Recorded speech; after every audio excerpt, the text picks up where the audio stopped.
अजीब मामला है। उसका मुझे जाना नहीं है, लोग वहां इंक्वायरी की का मुतालबा कर रहे हैं। कसम खुदा की, अगर ख्वाजा पाक ने अगर ऊंटनी की तरह इन लोगों को बैठा दिया तो इसकी गुष्टी भी बैठ जाएगी। अगर ख्वाजा पाक ने अगर ऊंटनी की तरह इन लोगों को बैठा दिया तो इसकी कुश्ती भी बैठ जाएगी, इसका खानदान बैठ जाएगा।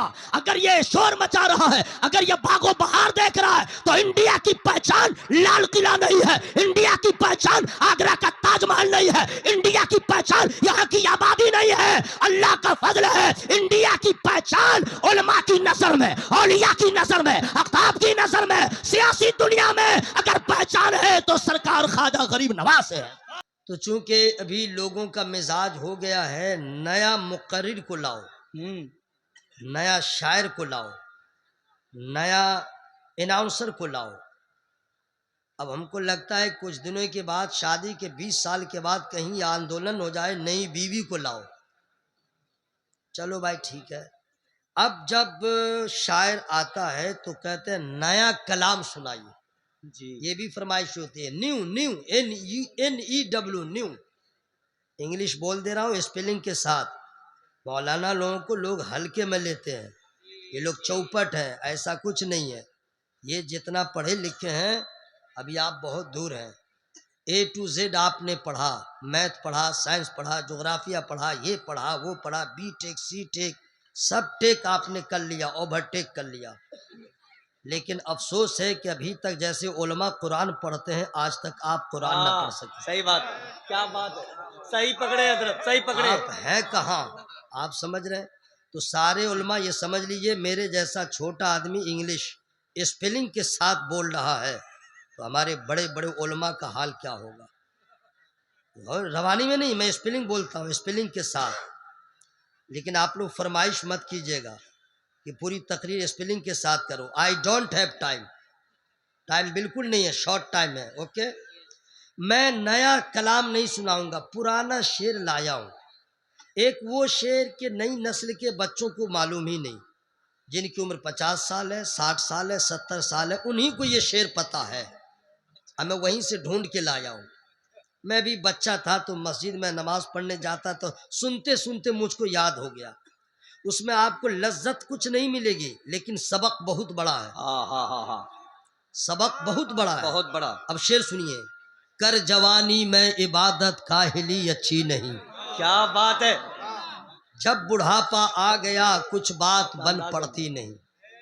लोग कहते हैं बूढ़ा हो जाऊंगा नमाज पढ़ूंगा, लेकिन जब बूढ़ा होते हैं तो मस्जिद जाने के लायक नहीं रहते, और अगर चले गए तो कयाम को तरस जाते हैं, रुकू को तरस जाते हैं, सजदा को व्याकुल रहते हैं।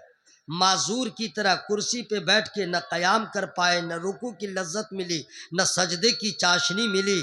अब समझ में आता है ना, वो लोग ठीक कहते थे, कर जवानी में इबादत काहिली अच्छी नहीं, जब बुढ़ापा आ गया कुछ बात बन पड़ती नहीं। ये एक शेर था, इसमें सबक है।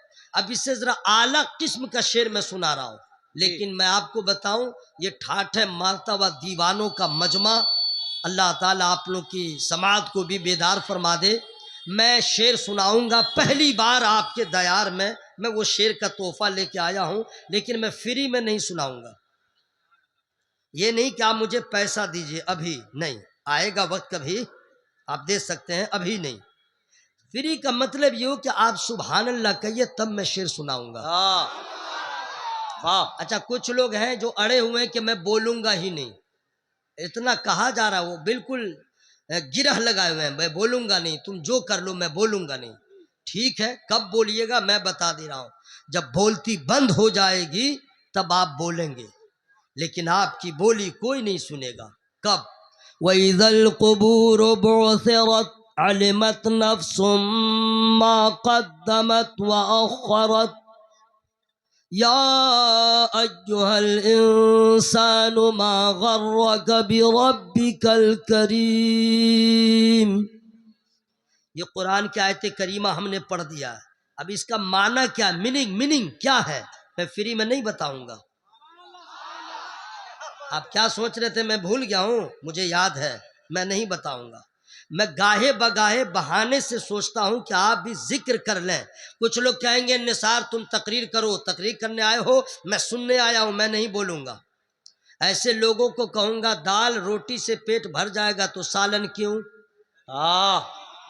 भाई दाल भात से पेट भर जाएगा तो चटनी क्यों है? तो वहां चटनी, तो चटनी खाते हैं ताकि लज्जत बढ़ जाए, और गाहे बगाए सुनने का सवाब तो मिल ही रहा है। आप सुभान अल्लाह कह देंगे तो सवाब बढ़ जाएगा। वाह सुभान अल्लाह। बढ़ेगा कि नहीं भाई? बढ़ेगा कि नहीं भाई? तो मैं अभी बोलती कब खुलेगी सुन लीजिए। वइज़ल क़ुबूर बुअसिरत, जब कब्रें कुरेदी जाए, हर जान जान लेगी आगे क्या भेजा पीछे क्या छोड़ा। ऐ इंसान तुझे किस चीज ने करम वाले रब से फरेब में रखा? अभी हम दुनिया की रंगीनियों में खो गए, मकसद हयात भुला दिया। आखिरत किसको कहते हैं नहीं मालूम, आखिरत क्या है नहीं मालूम, मरने के बाद क्या होगा नहीं मालूम, कब्र में क्या होगा नहीं मालूम, आलम झाकनी में क्या होगा नहीं मालूम। आलम तो ये है, ये तो बहुत हाई लेवल की बात हो गई। अफसोस का ये मकाम है, मुसलमान है, आयतुल कुर्सी नहीं मालूम, फराइज़ वज़ू नहीं मालूम, फराइज़ गुस्ल नहीं मालूम, शराइत नमाज नहीं मालूम, मस्जिद में जाएंगे तरीक़ा नहीं मालूम, पहले कौन सा कदम रखेंगे नहीं मालूम, दुआ क्या पढ़ेंगे नहीं मालूम, मस्जिद से बाहर आएंगे पहले कौन सा कदम निकालेंगे नहीं मालूम, दुआ क्या पढ़ेंगे नहीं मालूम, टॉयलेट में जाएंगे पहले कौन सा कदम रखेंगे क्या पढ़ेंगे नहीं मालूम, टॉयलेट से बाहर आएंगे पहले कौन सा कदम बाहर आएगा नहीं मालूम, खाने से पहले कितने हाथ का धोना ज़रूरी है ये नहीं मालूम, खाना कैसे खाएंगे ये नहीं मालूम, बिस्मिल्लाह पढ़ना कितना ज़रूरी है नहीं मालूम, खाने के बाद क्या पढ़ेंगे नहीं मालूम। आलम तो ये है जनाब, सोने का ढंग नहीं मालूम, पाजामा पहनेंगे कैसे नहीं मालूम, पाजामा उतारेंगे कैसे नहीं मालूम, घर में जाएंगे कैसे ये नहीं मालूम, किसी से मुलाकात करेंगे कैसे करेंगे नहीं मालूम। आलम ये है जनाब, दुआए कुनूत नहीं मालूम, दुआए मासूरा नहीं मालूम, फराइज़ नमाज नहीं मालूम, तरीक़े नमाज नहीं मालूम। बाप का इंतकाल हो गया, बेटा मुंबई से कह रहा है जनाजा रोको, मैं जब तक नहीं आऊँगा जनाजा की नमाज नहीं होगी। पूरे गांव के लोग मुंतजिर हैं, बेटा हवाई जहाज से आया, और आलम यह है कि उसको ये नहीं मालूम गुस्ल करेगा तो कैसे मुकम्मल होगी तहारत ये नहीं मालूम। आगे बढ़ जाओ, बाप को कांधा लगाएगा कैसे कैसे सुन्नत तरीक़ा है नहीं मालूम, मस्जिद को छुएगा क्या पढ़ेगा नहीं मालूम। अब कब्रिस्तान चला गया है, बेटा बाप का जनाजा है, बेटा पढ़ाए तो बेहतर है लेकिन बेटे को तरीका नहीं मालूम। आगे बढ़ जाइए, पीछे खड़ा हो गया, नीयत क्या करेगा वो नहीं मालूम, पहली तकबीर के बाद क्या पढ़ेगा नहीं मालूम, दूसरी तकबीर के बाद क्या पढ़ेगा नहीं मालूम, तीसरी तकबीर के बाद दुआ क्या है नहीं मालूम। अगर बेटी नाबालिग है, उसका इंतकाल हो गया, बाप पीछे खड़ा है, उसके लिए क्या दुआ पढ़ेगा नहीं मालूम। बेटा अगर नाबालिग है, उसके लिए क्या दुआ पढ़ी जाएगी अपने बाप को नहीं मालूम। आलम तो यह है कि कुरान में 30 पारे हैं लेकिन आधा पारा भी मुसलमानों को नहीं मालूम। आलम यह है कि कब्र में सवालात होंगे क्या ये नहीं मालूम, जवाबात क्या होंगे वो नहीं मालूम, मरने के बाद क्या होगा नहीं मालूम। आलम यह है जनाब, नहीं मालूम का सिलसिला इतना लंबा है, इतना लंबा है, इसीलिए दोस्तों मदरसों में बच्चों को पढ़ाया जाता है और जलसों में उनके बड़ों को बताया जाता है। लेकिन अफसोस है कि आपकी नीयत ही ये ठीक नहीं रहती है। अगर आप नहीं तालीम आपने हासिल नहीं किया, ये अलग गुनाह आपने किया है, और उसके बाद सोच रहे मैं अनपढ़ हूँ क्या करूँ, मैं अनपढ़ हूँ मैं क्या करूँ, मैं पढ़ा लिखा नहीं क्या करूँ, मैंने बचपने को गुजार दिया ऐसे वैसे क्या करूँ, गरीबी थी हमने क्या करूँ तो क्या करूँ। अगर कोई आदमी गरीबी को सामने लाता है कि मैं करूँ तो क्या करूँ, गुर्बत की दबीज चादर में लिपटा हूँ, गरीबी मेरे घर की कनीज है, मैं कैसे पढ़ूं, इसलिए मैं ना पढ़ सका। अगर ऐसा है तो हजरत इमाम आजम अबू हनीफा अलैहिर्रहमत रिदवान के शागिर्द खास हजरत इमाम अबू यूसुफ ने कैसे तालीम हासिल किया ये उलमाए किराम जानते हैं। वहां भी गुर्बत थी, वहां भी मुफलिसी थी, वहां भी फाका का सामना था। माँ ने कहा था बेटे धोबी के यहाँ चले जाओ, तुम वही काम करना, जो मजदूरी मिल जाएगी घर का मामला हल होता रहेगा। हजरत इमाम अबू यूसुफ का बचपन बना है, वो रास्ता तय कर रहे हैं। दरमियान में देखा इमाम वक्त है, सिराजुल हुम्मा है, इमामुल अइम्मा है, काशिफुल हुम्मा है, हजरत इमाम आजम अबू हनीफा की दरसगाह लगी हुई है। इल्म का दरिया बह रहा है, लोग अपने दामन में इल्म के मोतियों को समेट रहे हैं। आप खड़े हो गए, मेरे इमाम ने पूछा ऐ शहजादे पढ़ोगे? कहा जरूर पढ़ूंगा। आपने अपनी दरसगाह में बैठा लिया। 2 रोज गुजर गए, हफ्ता गुजर गया, पैसा नहीं लाया। माँ ने पूछा बेटे मैं भेज रही हूँ, मजदूरी कहाँ है? तो बेटे ने कहा मैं वहां पहुंचता ही नहीं हूँ। तो करते क्या हो? कहा रास्ते में इमाम वक्त है, दरसगाह लगी हुई है, मैं वहीं पढ़ने जाता हूँ। माँ ने बेटे की उंगली को पकड़ा, हजरत इमाम आजम व हनीफा अली रहमा की बारगाह में हाजिरी दे दिया और कहने लगी हुजूर आपने मेरी खुतबा का ख्याल न किया, आपने मेरे मुफलिसी का ख्याल न किया, आपने मेरे लाचारी का ख्याल न किया। बेटा एक ही है, घर में कोई कमाने वाला नहीं, घर में फाका कशी का सामना है। मैंने बेटे को भेजा था ताकि कुछ काम कर लेगा, मजदूरी आ जाएगी। आपने मेरे बेटों को अपनी दरसगाह में बैठा लिया। मेरे इमाम जो अल्लाह के वली भी है, आलिम रब्बानी भी है, उन्होंने इरशाद फरमाया ओ खातून गम न कर, आज तेरा बेटा इल्म हासिल कर रहा है, ऐसा भी वक्त आएगा तो शाही दस्तरखान पे जो हलवा नजर आता है तेरा बेटा वही खाता हुआ नजर आए। नारे तकबीर, नारे रिसालत, मज़हबे इस्लाम। अगर आपने तालीम हासिल नहीं किया है, यह पहला कसूर है। और अगर उसके बाद भी आप लोग कहते अब मैं क्या करूंगा, बूढ़ा हो गया हूं, अब मैं क्या करूंगा, मैं दादा बन गया हूं, अब मैं क्या करूंगा, तो क्या दादा बन गए नमाज नहीं पढ़ेंगे, दादा बन गए कुरान नहीं पढ़ेंगे, दादा बन गए कब्र में नहीं जाएंगे? ये सारी मसाइल का हल एक है, वो इल्म है, वो एजुकेशन है, वो शिक्षा है। अगर तालीम है जिंदगी बेहतर होगी, तालीम है बंदगी अच्छी होगी। अगर तालीम है आंखों में नूर होगा, तालीम है आप कौम की जरूरत है। अगर तालीम नहीं है हाथ रखते हुए आप लूला है, अगर तालीम नहीं है पांव रखते हुए आप लेंगड़ा है, अगर तालीम नहीं है कान रखते हुए आप बहरा है, अगर तालीम नहीं है एजुकेशन नहीं है आप मोहताज है, आप मोहताज है, लोगों के लिए बोझ बने हुए हैं। स्टेशन पे जाए मोहताजी है, ये ट्रेन कहां जाएगी, ये फार्म कैसे भरा जाएगा, ब्लॉक में जाए मोहताजी है। और अगर इल्म है तो कौम की जरूरत है, अगर इल्म है तो कोई मिसाइल बना रहा है, अगर इल्म है तो इल्म का दरिया बहा रहा है। हमें इल्म ही का तो कमाल है। बरेली में पैदा होने वाले इमाम मोहम्मद रजा से मेरा खानदानी रिश्ता नहीं है, लेकिन जान भी उन पे कुर्बान है, इसलिए कि हमारी पहचान है। नारे तकबीर, नारे रिसालत, फैज़ाने आला हजरत फैजाने हुजूर सदरुल उलमा, नारे तकबीर, नारे रिसालत, मसलके आला हजरत फैजाने मुफ्ती आदम हिंद, फैजाने सोएब मिल्लत, फरजमीन बरेली। सुभान अल्लाह, सुभान अल्लाह। तशरीफ रखें। सुभान अल्लाह। हजरात अभी एक से बढ़ के एक आलिम दीन की जियारत का मौका आपको मिलेगा। मैंने कहा इल्म, इल्म नहीं तो आपके पास कुछ नहीं। बेशक कौन बेटा है जो माँ बाप की नाफरमानी करता है, जिसके पास इल्म नहीं। अगर इल्म है, अच्छा लोगों का हाल भी सुन लीजिए। आलिम को लोग बिल्कुल जरा सा लायक समझते हैं, और हाफिज को बेकार, नाकारा, बीपीएल वाला, बहुत गरीब, बहुत गरीब। भाई शादी करोगे, कैसा है लड़का? बोला हाफिज ही है? नहीं करेंगे। क्यों? बोला बहुत गरीब होगा, पैसा नहीं होगा, वो कमाएगा क्या? नहीं करेंगे। मौलाना है? बोला जरा सा चलेगा।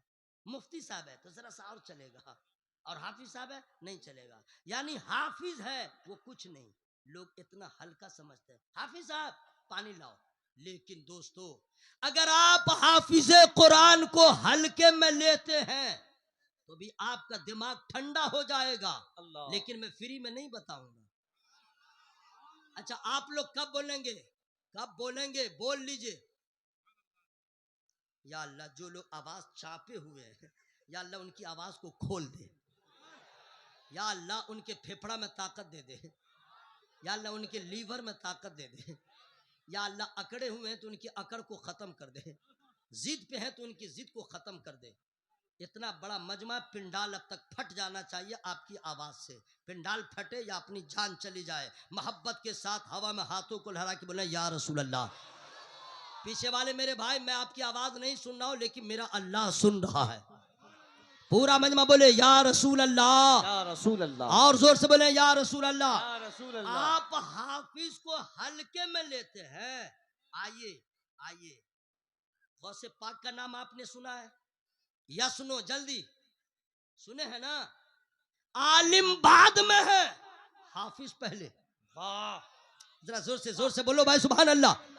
हाँ, आलिम बाद में है, पहले हाफिज कुरान है। वाह, आप हाफिज साहब को हल्के में लेते हैं। और चलिए, अभी तो बगदाद थे, अब अजमेर चले आइए। क्या बात। जोर से वाह, मत वाह, बोलिए, कोई सुन लेगा। हाँ, आप लोग तो बिल्कुल मत बोलिए, बिल्कुल नहीं। देखिए, जो लोग 60 से क्रॉस हैं, 55 साल, उनको मैं नहीं कहूंगा जोर से बोलना, धीरे बोलना, जैसे हो, क्यों वो जरा उम्र दराज है। और जो नौजवान है, खा पी के आया है, गुटखा खोर, जरा देखे आपकी आवाज कहाँ तक है। लेकिन बूढ़े लोग ये ना सोचा अच्छा हुआ मौलवी साहब ठीक है, हम लोग को साइड कर दिया है। तो आप घर में भी मत बोलिए, आप घर में भी मत चिल्लाइए। वहां पे साउंड है, पंचायत में जो चिल्लाएंगे, और जलसा में आकर के कमजोर हो गए। बूढ़े आदमी को तो और बोलना चाहिए, क्यों? उनके पास टाइम बहुत कम है, वो कब चले जाएंगे ठिकाना नहीं है ना भाई। और जवान सब सोच रहा अभी तो मैं जवान हूँ, खाक जवान हो हुए नामवर बेनिशा कैसे कैसे, जमी खा गई नौजवान कैसे कैसे। तो बूढ़ा क्या नौजवान, सब लोग मोहब्बत से बोले या रसूल अल्लाह। आइए अजमेर शरीफ, सुल्तानुल हिंद, अताए रसूल, ख्वाजा खाजगान, हिंद के राजा, हम सबों के ख्वाजा। क्या बात। अजीब मामला है, उस तक मुझे जाना नहीं है, लोग वहां इंक्वायरी का मुतालबा कर रहे हैं। कसम खुदा की, अगर ख्वाजा पाक ने अगर ऊंटनी की तरह इन लोगों को बैठा दिया तो इसकी गुष्टी भी बैठ जाएगी, इसका खानदान बैठ जाएगा। अगर ये शोर मचा रहा है, अगर ये बागो बहार देख रहा है, तो इंडिया की पहचान लाल किला नहीं है, इंडिया की पहचान आगरा का ताजमहल नहीं है, इंडिया की पहचान यहाँ की आबादी नहीं है। अल्लाह का फजल है, इंडिया की पहचान उलमा की नजर में, औलिया की नजर में, अख्ताब की नजर में, सियासी दुनिया में अगर पहचान है तो सरकार ख्वाजा गरीब नवाज से है। मैं तुम्हें क्या मालूम, ये हिंदुस्तान अल्हम्दुलिल्लाह इतना प्यारा है हिंदुस्तान, फिर मैं नहीं बताऊंगा। पीछे वाले बोल लीजिए, फखर कीजिए कि हम हिंदुस्तान में पैदा हुए और हिंदुस्तान में ही मरने के बाद भी रहेंगे। ये हिंदुस्तान ऐसी सरजमीन है, अल्लाह ने पहले नबी को भेजा तो इसी हिंदुस्तान में भेजा, और नबी ने नवासे को भेजा तो इसी हिंदुस्तान में भेजा। वाह, तो ख्वाजा पाक आलिम बाद में है, पहले हाफिज कुरान। जरा जोर से बोलो सुभान अल्लाह। आप हाफिज साहब को हल्के में ले रहे हैं। अब आइए ना, जब अजमेर पहुंच गए हैं तो कछौचा शरीफ चलिए। क्या बात जरा है। जोर से बोलो सुभान अल्लाह भाई। अच्छा, माइक वाले से कहूंगा, आप मेरे बॉडी की वजह से पहले आपने साउंड दे दिया था, और जब देखा मेरे पीर सरकार ताजुशरिया का फैजान हो रहा है, इन्होंने कट कर दिया। ऐसा मत कीजिएगा, उंगली को जरा सब्र करने दीजिए, एक जगह साउंड लगा दीजिए जहाँ सीटी न मारे, और आप भी इधर ध्यान लगा के सुनिए। क्योंकि हमको तो सब करना है नहीं कि मोटी करो, पतली करो, ढेबल दो, भिडल दो, कुछ है नहीं, बिल्कुल सीधा सपाटा है। तो आवाज तो बढ़ा दो, माइक की आवाज बहुत बेहतर है, आपकी भी आवाज बेहतर हो जाए। जरा जोर से बोले सुभान अल्लाह। आप हाफिजे कुरान को हल्के में लेते हैं। अब आइए कछौचा शरीफ, वो कछौचा क्या कहने, सुभान अल्लाह सुभान अल्लाह, क्या बात है जनाब। अगर जितना बड़ा कमीना जिन्नात हो, खबीस हो, कहीं ठिकाने न लगे, कछौचा ले जाओ। क्या बात है। बस कछौचा शरीफ ले जाओ तो जितना बड़ा कमीना शैतान होगा जिन्ना, उसका इलाज कचौचा में होता है, और जितना बड़ा बदअकीदा कमीना हो उसका जवाब बरेली में मिलता है। वाह, नारे तकबीर, नारे रिसालत, फैजाने सरकार मखदूमे सिमना, तालीमाते आला हजरत सरकार मखदूम समनानी अलैहिम्मत रिदवान। हजरत उनको लोग सिर्फ समझते हैं वली है, साहिबे नजर है, साहिबे करामत है, सिर्फ जिन्नात का इलाज करते हैं। सरकार मखदूम समनानी अलैहिम्मत रिदवान इतने बड़े आलिम, इतने बड़े आलिम कि जब वो तख्त पे राज कर रहे थे, जब तख्त नशी थे, सल्तनत उनके कब्जे में थी, तो उस वक्त उन्होंने कितने मदारिस को बना दिया, उलमाए किराम को वज़ाइफ दिया, और इल्म का ऐसा माहौल बना दिया कि पता चला, वो जानते थे इल्म है तो बहार है, इल्म है तो वकार है, इल्म है तो उरूज है, इल्म है तो तरक्की है, इल्म है तो कामयाबी है, इल्म है तो कामयाब जिंदगी भी है, मुकम्मल बंदगी भी है। तो सरकार मखदूम समनानी अलैहि रहमा आलिम बाद में है, हाफिज कुरान पहले है। वाह, अरे जरूर से बोलो भाई सुभान अल्लाह।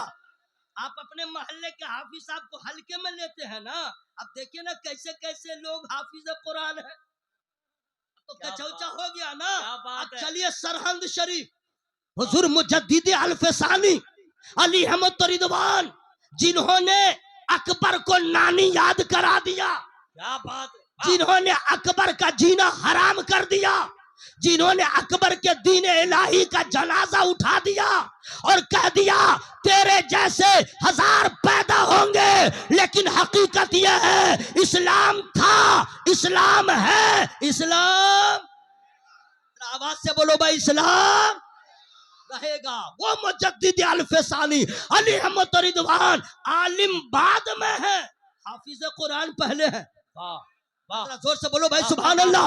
वो हाफिज कुरान पहले हैं, जब वहां आप चले गए हैं, अब मैं जरा करीब कर दे रहा हूं, आला हजरत अजीमुल बरकत मुजद्दिदे दीनो मिल्लत इमाम इश्को मोहब्बत फखरे जमीनो जमन ताजदारे अहले सुनन मंबे इल्म फन जीनते बागो चमन।